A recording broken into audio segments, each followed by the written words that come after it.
kenapa nggak dilaporin? Nggak dilaporin. Dari awal yang pertama aku laporin dia.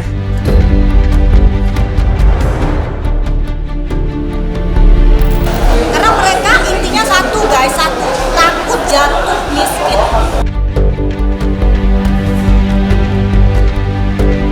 Saya itu meyakini gimana kita menjatuhkan periuk nasi orang lain, ya Allah akan marah.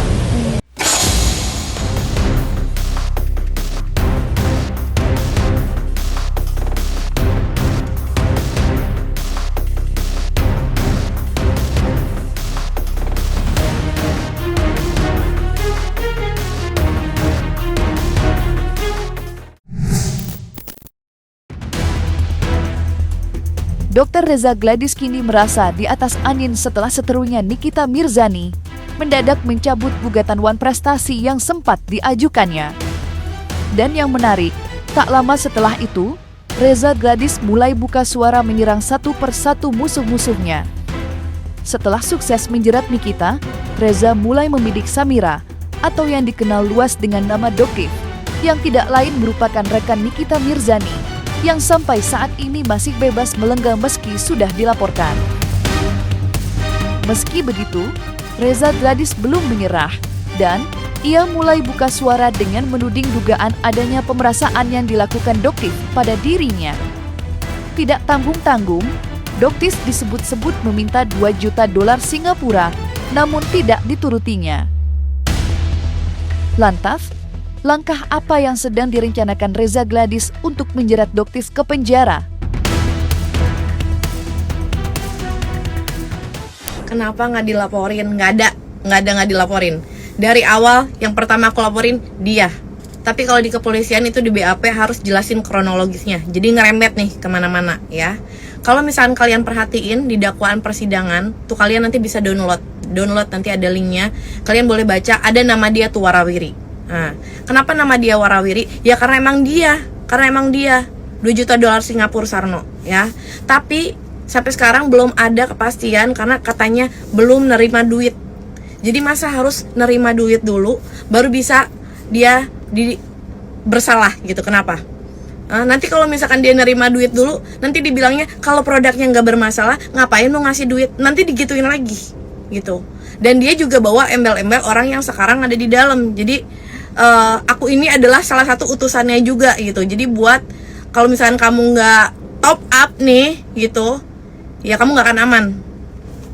Jadi dakwaan itu hasil dari apa? Jadi dakwaan itu bukan hasil hanya dari BAP aku, bukan hasil hanya dari BAP korban, tapi hasil keseluruhan dari proses penyidikan, barang bukti, saksi dan segala macam. Dan ada tuh disusun ternyata ya sama jaksanya, ada disusun dia, ada namanya dia tersebut ya, dan nama-nama lainnya yang memang terlibat.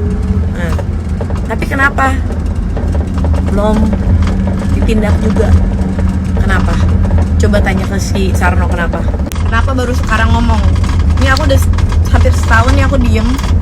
Terus kemarin dia posting lagi produk aku, si facial loss pimple dermagloss yang nggak ada salahnya, nggak ada dosanya, nggak ada apa-apanya, terus dia framing dengan ChatGPT. Nah itu yang bikin aku kemarin dan hari ini bersuara. Padahal udah aku tahan-tahan, udah aku diem, udah aku sabarin biar Allah yang balas, tapi ternyata nggak bisa. Ya biarkan aja, kita serahkan kepada penyidik, kita serahkan kepada selama jaksa tidak bisa membuktikan juga apa yang mau dikejar ini. Penyidik tidak bisa membuktikan apapun, jaksa juga tidak bisa membuktikan apapun. Jadi apa yang mau diserang dari Doktif itu apa? Jadi hanya ingin menutup mulutnya Doktif untuk membongkar brand-brand atau membongkar keburukan dari skincare owner tukang seksi. Karena mereka intinya satu guys, takut jatuh miskin.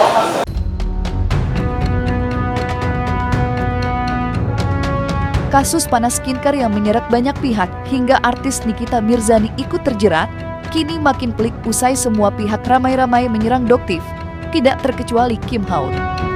Ya, Kim Haut yang dulu sekutu Doktif, kita menyeberang ke pihak Reza Gladys dan secara terbuka menyerang Doktif dengan mengungkap dugaan pemerasaan yang dilakukannya.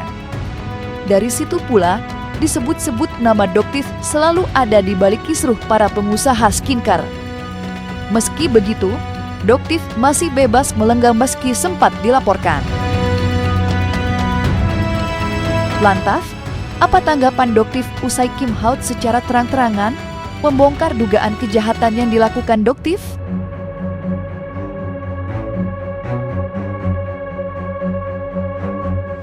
Samira, mandul. Aduh, Latah kaget deh. Samira, maaf saya Latah.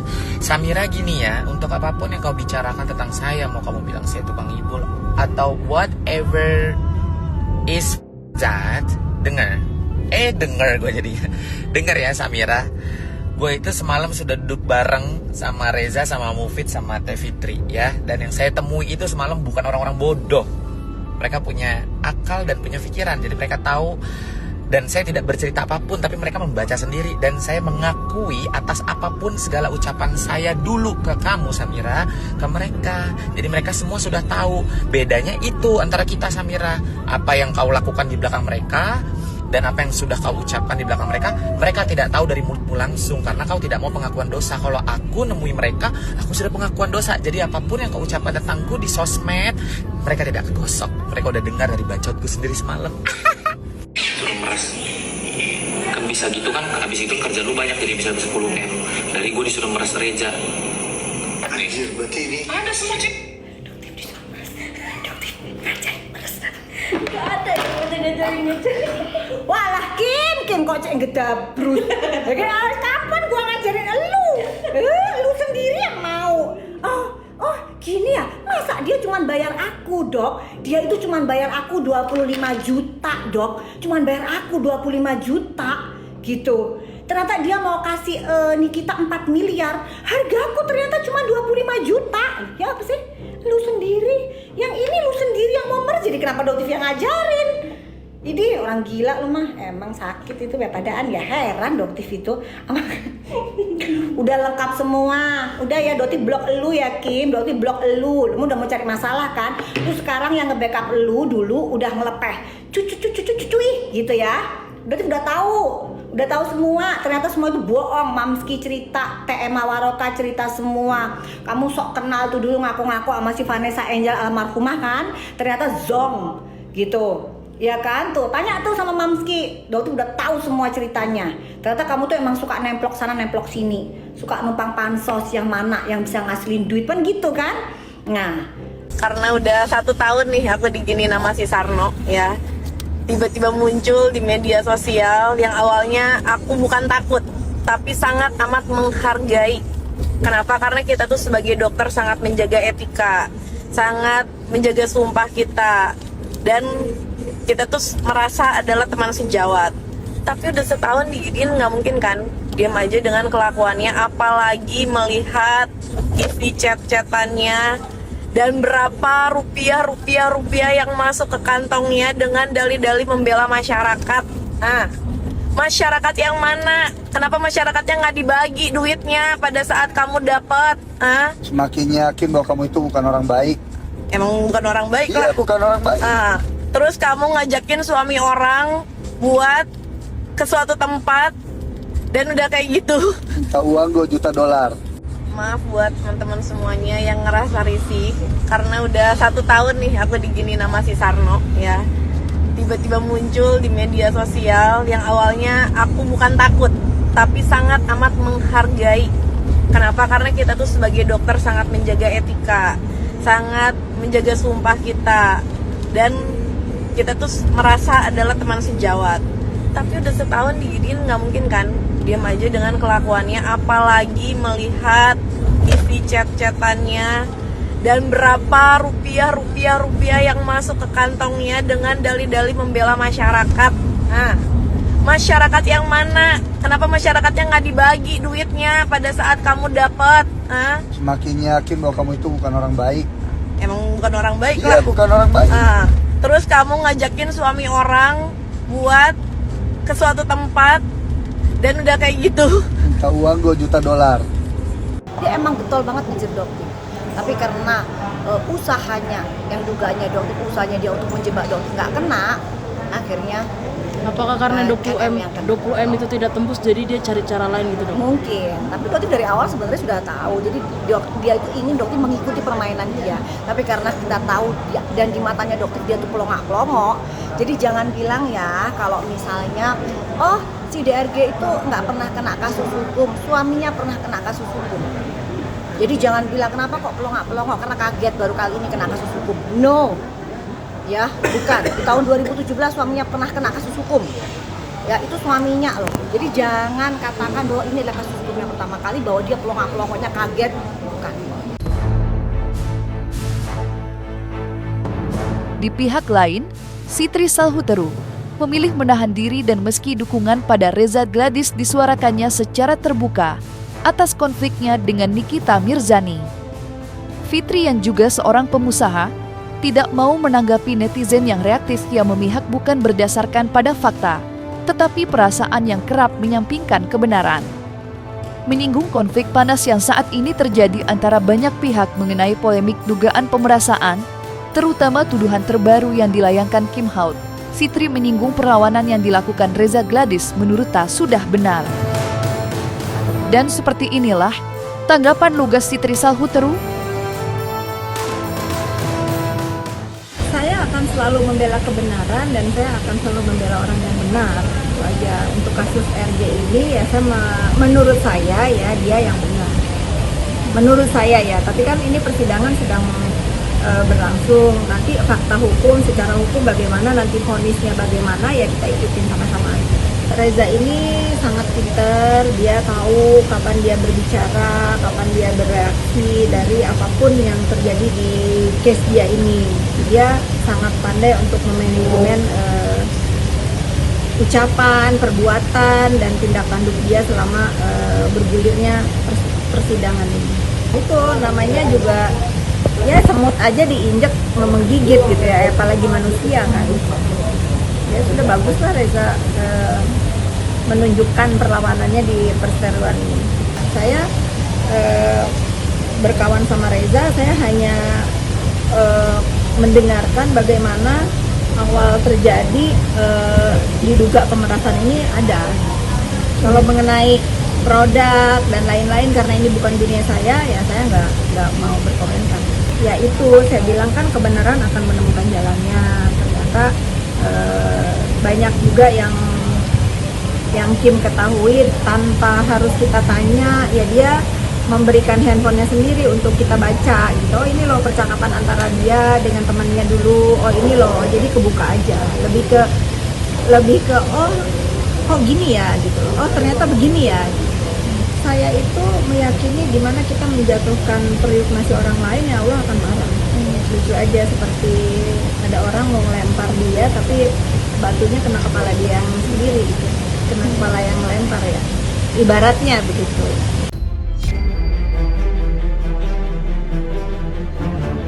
Sementara, dicabutnya gugatan Wan Prestasi mendapat tanggapan dari kuasa hukum Reza Gladys, Julianus Sembiring. Bagi Julianus, saat ini ingin berfokus pada kasus pidana yang dilaporkannya kliennya terhadap Nikita, yang saat ini sedang berproses di Pengadilan Negeri Jakarta Selatan.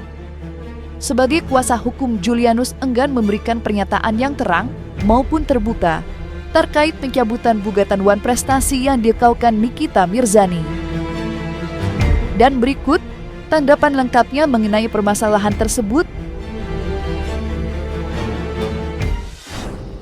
Soal pencabutan gugatan ya terhadap yang disampaikan oleh kuasa hukum Nikita Mirzani di dalam beberapa kesempatan di media, kami beranggapan itu bukan merupakan sebuah perbuatan hukum yang resmi.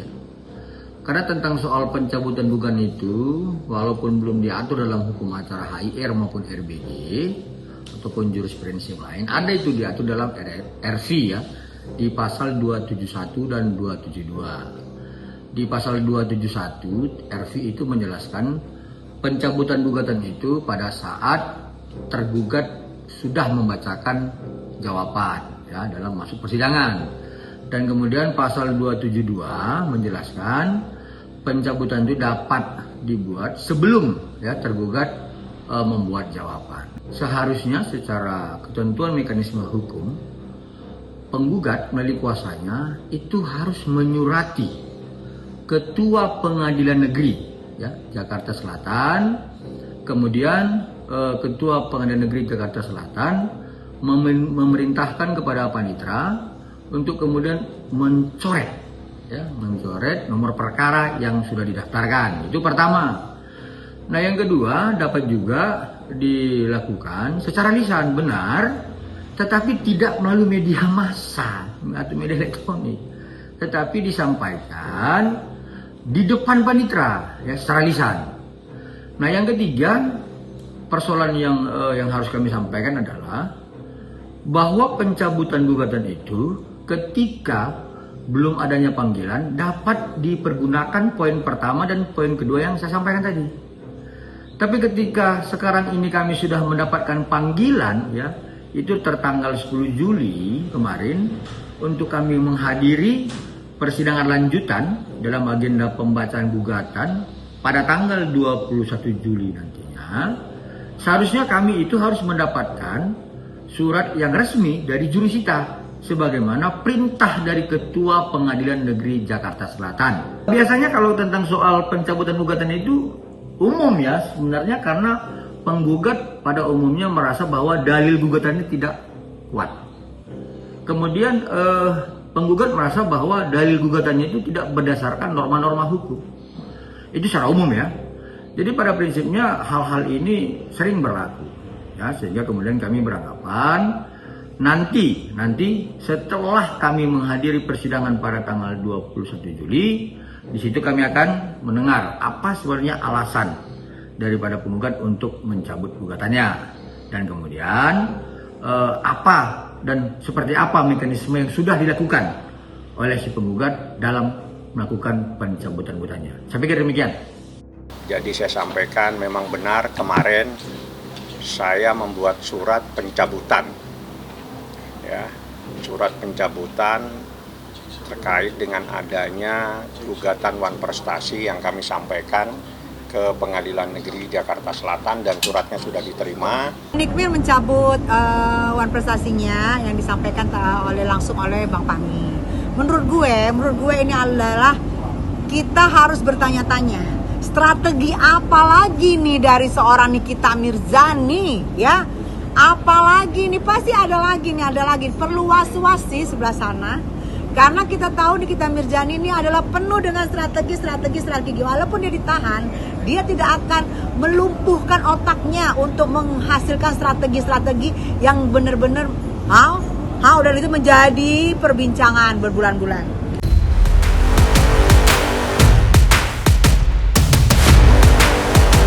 Nah, selesai sudah Cumi Lovers.